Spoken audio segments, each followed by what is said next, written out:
Welcome everyone to another Wellness Wednesday presented by Bay Community Health. My name is Dr. Amanda Court, and I am once again here to talk about parenting and mental health. So without further ado, I'm going to go ahead and share my screen.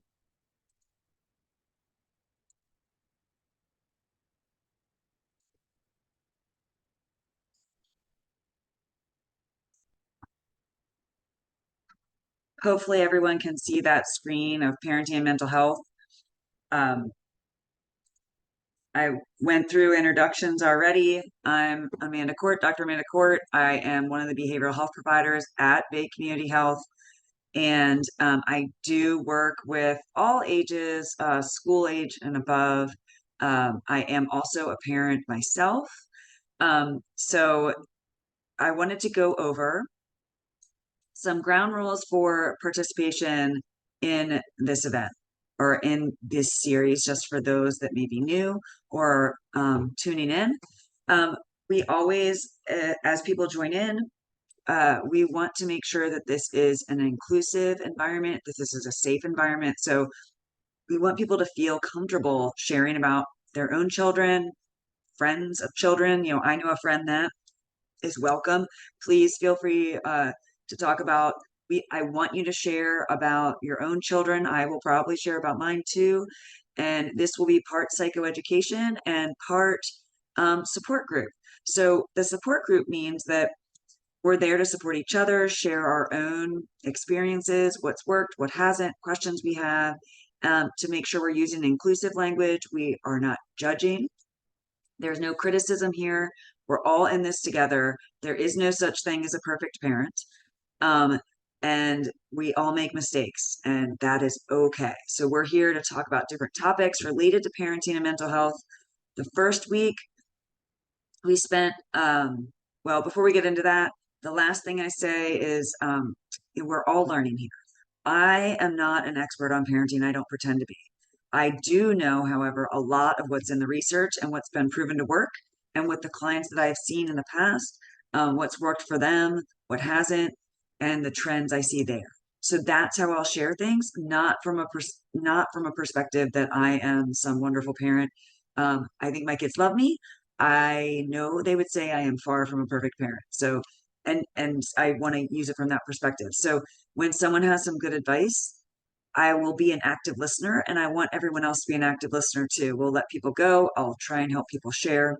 And the more people we can get to come to this, if you enjoyed the session, you want to come back, by all means.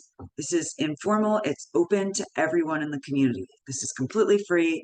We hope to see more and more people join in these sessions. So those are the ground rules. So when we leave these sessions, we don't go and say, oh, I saw, heard Mr. Smith talking about his daughter, so-and-so. There will be none of that. We really want to respect everyone's privacy. These sessions are being recorded. So if you do not want your face or your name as part of the recording, for the most part, it will just show me and the slides. But if we go to a gallery view and we do the discussions, you can turn off your camera, or usually after the psychoeducation part, I will end the recording and we will just have discussion. Okay, without further ado, let's get into it. In the past few weeks, we started out talking about our parenting style, right? It's really important as a parent and to be a better parent to understand how we parent and where we feel comfort, where we don't. And often we start parenting from a place of the way we were parented. In some cases, we actually don't start there. If the parenting felt especially overbearing, especially traumatic, then we may go to the other side of the pendulum in terms of how we parent. Otherwise, if we felt our parenting was decent, we often fall into parenting the same way our parents did. So we did a little bit of reflection on that. We talked about the different parenting styles, the authoritative versus authoritarian, the permissive and the uninvolved parent, and how that shifts the way kids develop. Along with that, a book I've referred to many times, I wanted to point out, we have this book called Yardsticks. This book is great because it breaks down children by their developmental stage, and it'll explain some norms for a child of that age. Also, another book I wanted to point out while we're talking about books is this book. This book was put out by the American Psychological Association. It is wonderful. It talks about imperfect parenting and has a load of good information of it. It is not a light read. It is a very dense book. However, it is a great book to get information about different topics. The last one that I'll bring up leads us into what we talked about last week, which was communication. So we talked about parenting style, how that impacts how we fall into a parenting style and how we can shift, right? This is all changeable.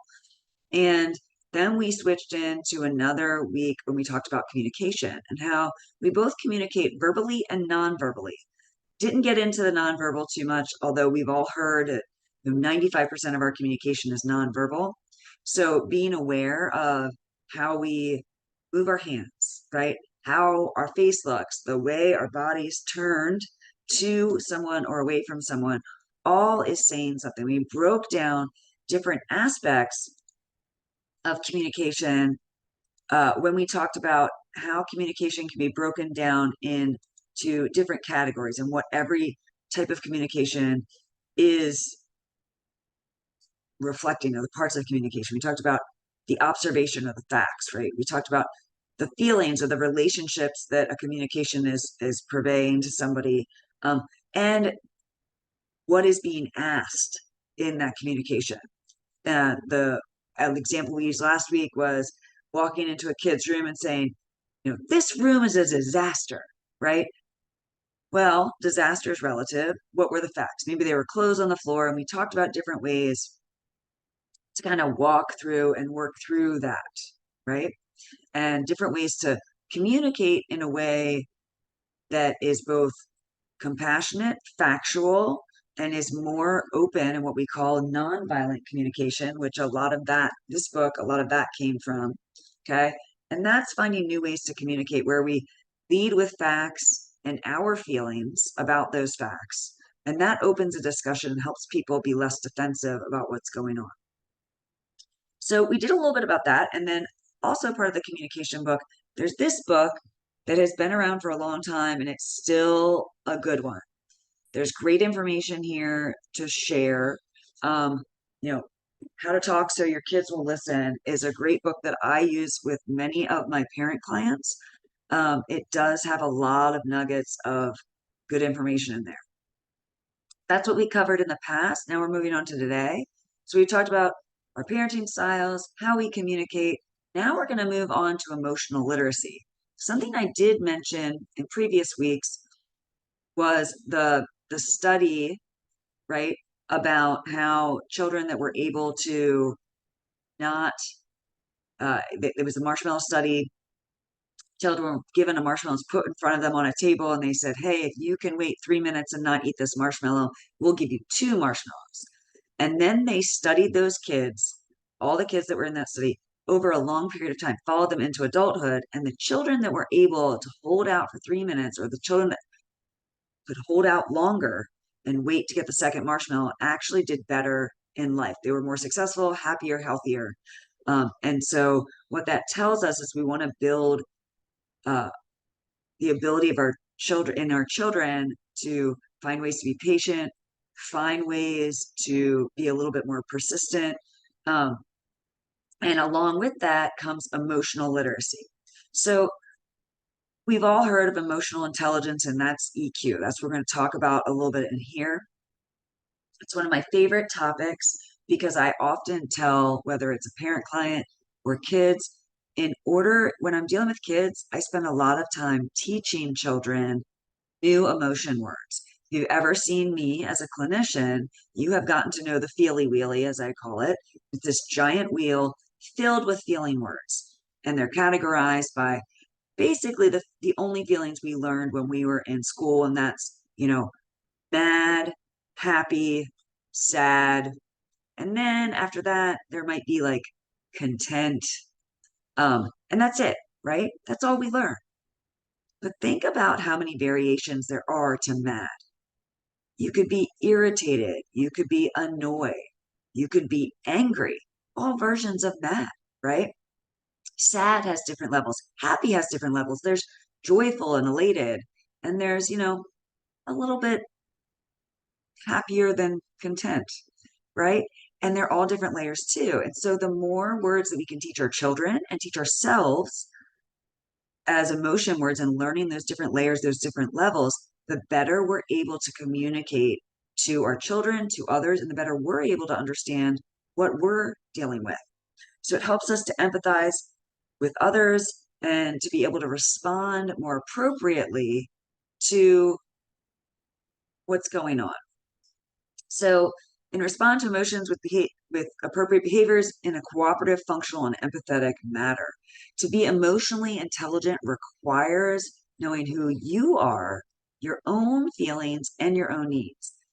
It also means being able to compromise your own needs in complex situations and being able to understand when it's important to compromise for the feelings or the reason to keep connected to another person, right? So it's imperative that we build emotional intelligence in children, and as parents, we can develop that emotional intelligence as we grow with our kids. It doesn't have to be separate. Okay, so that's what we're going to be talking about today. So let's get going. So with emotional intelligence, I want to explain something about meta emotions, right? That's kind of the studying. So we have emotions, and then there's the looking at emotions, right? And so, or feelings about feelings is basically what that comes down to. So we have feelings about feelings. We might worry that teaching children about their emotions will make them less strong or less independent or make them more emotional because we're teaching them all this, right? Well, actually, the research shows the opposite is true. As humans, we're wired for emotional communication, and every person feels emotions and needs to express them. So, emotions are meant to be felt and they're meant to be expressed. One thing I tell a lot of my clients is that emotions are our body's way of communicating to our mind. And what I mean by that, negative emotions are there. Why do we have negative emotions, right? Like we don't like them. They make us feel awful. Why are they there? It's our body's way of telling us, hey, what's going on in our environment? I don't like it. It's not good for us. We need to get out of this situation, right? This doesn't feel good. We need to run away. We need to fight the situation, or we need to stand still and assess, right? Fight, flight, or freeze, right? So in that, it's the same with good emotions. Why do we have good emotions? When you feel super happy, usually something good is going on, right? We've experienced something wonderful. We want that wonderful feeling again because that good emotion feels good. So it's our body's way of saying, hey, we really like what you're doing right now. Let's do that again. It also can also be what causes some form of addiction because some substances can create that good emotion. And then that tells us, oh, we want to do that again. So sometimes our body doesn't always get it quite right, but that's what emotions are for. So if we know what to look for in children during these parenting moments with emotions, we can provide the right amount of support and turn these emotional moments into opportunities to have really valuable learning experience for our children and for us. A parent's feelings about emotions can significantly affect the way a parent parents and how we manage our children's emotions. So what I often tell clients is you're going to feel an emotion. They're there. We can't control feeling an emotion. What we can control is how we react to our emotions and how we interpret what that emotion means to us, right? So I spend a lot of time talking about that in session, and we're going to spend a little bit of time on that this evening. So first discussion point, I want to spend a little bit of time allowing you to just think back into your life as a child. Think about the environment you were in, what it was like. What are the first um, and connecting with your own childhood experience. Because one of the first things we can do as parents to connect with our kids is to remember what it was like to be our child's age. What was it like to be a child? What was it like to be a young adult? And that will help us connect with our children, which will make them feel more safe and connected to us, which will allow them to share and process their emotions. So I am actually going to put some questions up uh, for this discussion piece. So first, with your discussion group, I want you to first recognize how old your children are. Okay. Um, for instance, mine are 10 and 8. Okay. So I want to think about when I was 10 and 8 years old.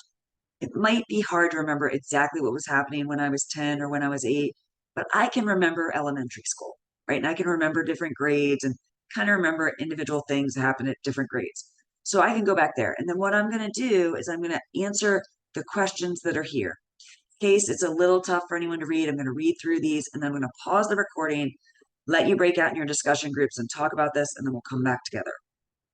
So the first question is, when you were your child's age, who was the adult you trusted the most? When you were a child's age, did your parents spend quality time with you?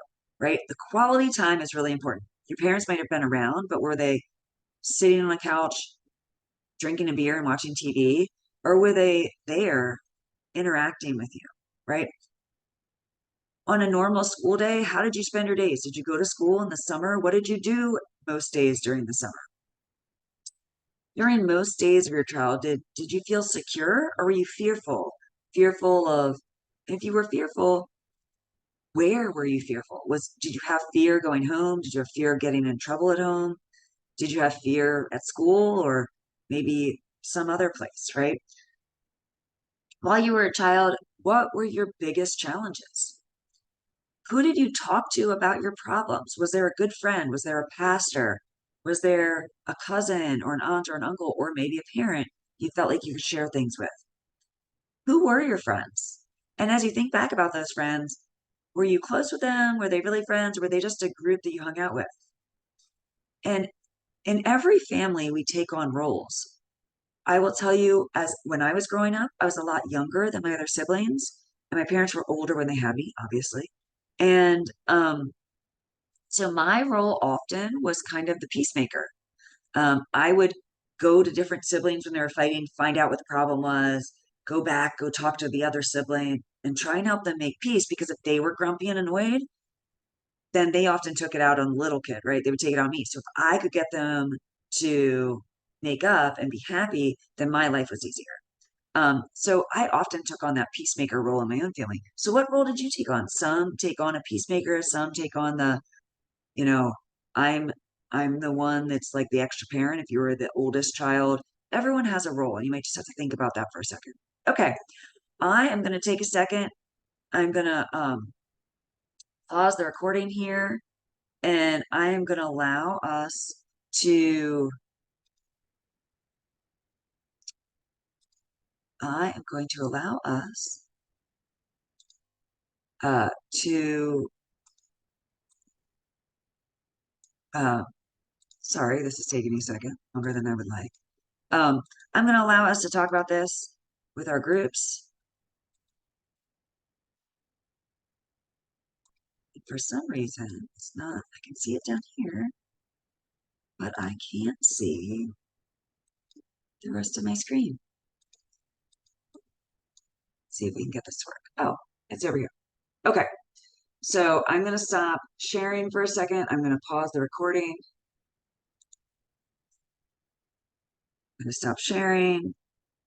And I'm going to pause the recording and let everyone go to a breakout room. So enjoy.